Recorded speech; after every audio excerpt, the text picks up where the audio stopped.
Bonjour, bienvenue à toi aujourd'hui. Bon début de semaine.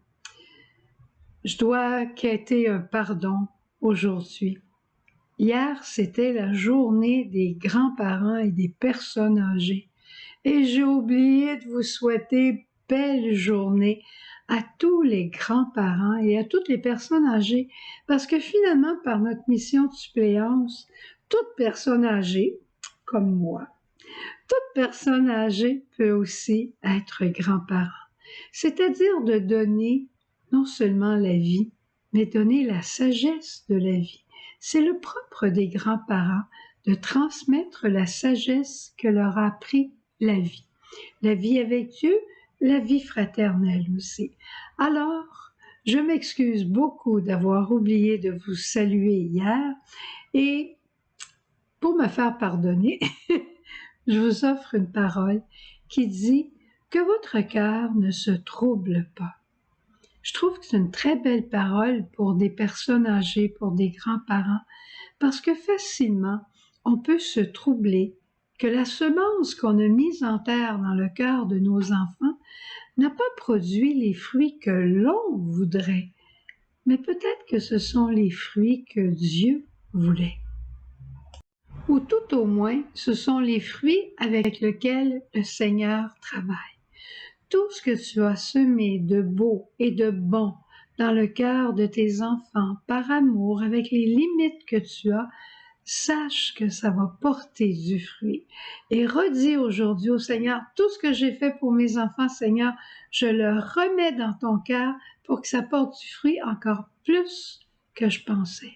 Et laisse le Seigneur, qui est le véritable moissonneur, laisse-le s'occuper de la récolte.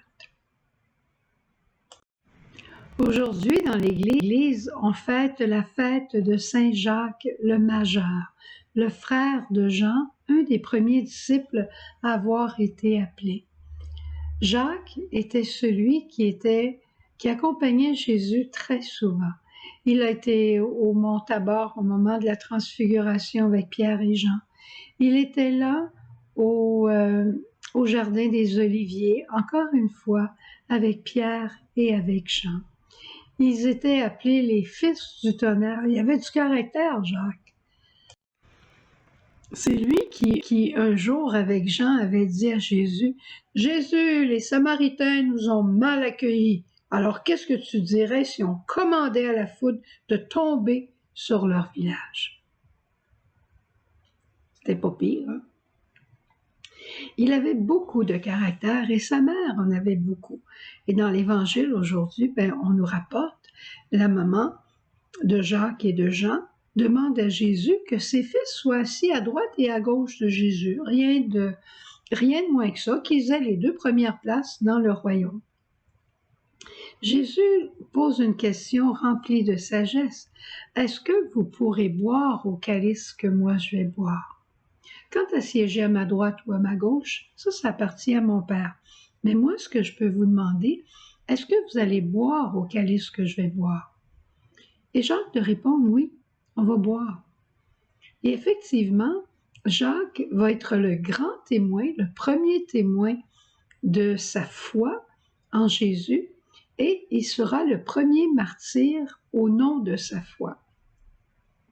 Mais Jacques, tout en étant très ambitieux, a dû communier à la sagesse de Jésus qui disait « Le plus grand, c'est celui qui sert. » Que tu veuilles être le plus grand, que tu veuilles être le premier, c'est peut-être un peu orgueilleux, mais ça me dérange pas. Je veux que tu boives au calice que je vais boire et je veux que tu sois le serviteur de tes frères. Si tu fais ça, ton orgueil, je m'en chargerai. Et ton orgueil, les autres s'en chargeront aussi. Plus on sert, plus on se fait petit, les événements se chargent de nous rendre non seulement petits extérieurement, mais petits intérieurement. Et des fois, quand je dis ça, j'entends des mamans ou des papas qui disent « En tout cas, moi, j'avais l'impression par bout, dans l'éducation de ma famille, d'être un serviteur. J'avais l'impression d'être presque l'esclave de la maison. » J'avais plein de choses à faire.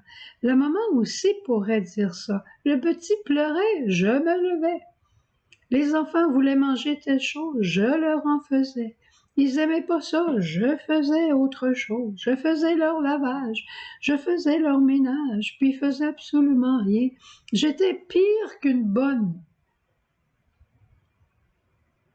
Tu as travaillé beaucoup, humblement. Tu as fait comme Jésus. Tu t'es fait serviteur et servante de tes frères et ne le regrette jamais. Remets-le tout de suite aujourd'hui dans l'offrande de Jésus et tu verras la paix revenir dans ton cœur et une grande joie parce que tu es pas sur le chemin de Compostelle, mais le chemin de la sainteté. Quand on pense à Jacques le Majeur, on pense aussi à Saint Jacques, le chemin de Compostelle en Espagne, parce que Saint Jacques a évangélisé en Espagne. Et on a des représentations de lui marchant sur le chemin avec un simple manteau, un chapeau de feutre, un bâton, comme les pèlerins aujourd'hui. Peut-être tu n'auras jamais la chance d'aller faire le chemin de Compostelle, mais dans ton cœur, qu'est-ce que le chemin de Compostelle? C'est un pèlerinage qu'on fait à pied, un pèlerinage qu'on fait pour souvent sa propre conversion, à travers le regard sur la nature, à travers le silence et à travers la vie avec les autres. Alors, tu vois que toi aussi, tu es capable de vivre ça dans ton quotidien, des zones de silence, des zones où tu laisses le Seigneur agir. Et en terminant, je vais te laisser cette parole de Saint Paul aujourd'hui, qui est une parole d'une grande richesse et d'une grande espérance. Saint Paul nous dit, « Nous portons un trésor dans des vases d'argile. Je porte et tu portes le Christ en toi, mais c'est dans des vases d'argile. On est des vases d'argile. » Il dit, on voit bien que la puissance extraordinaire appartient à Dieu et ne vient pas de nous. Il dit, en toutes circonstances, nous sommes dans la détresse. Suivre Jésus, ça nous amène dans la détresse, mais on n'est pas angoissé. On peut être déconcerté, mais on n'est pas désemparé. On est peut-être pourchassé par les gens, mais on n'est pas abandonné de Dieu. On peut être terrassé, mais on ne sera jamais anéanti. Comme une jeune fille en Haïti qui avait été arrêtée par les gendarmes qui voulaient la faire parler. Elle dit, vous pouvez tout me faire, vous pouvez blesser mon corps, vous pouvez faire tout ce que vous voulez, mais mon âme, vous ne pourrez jamais y toucher.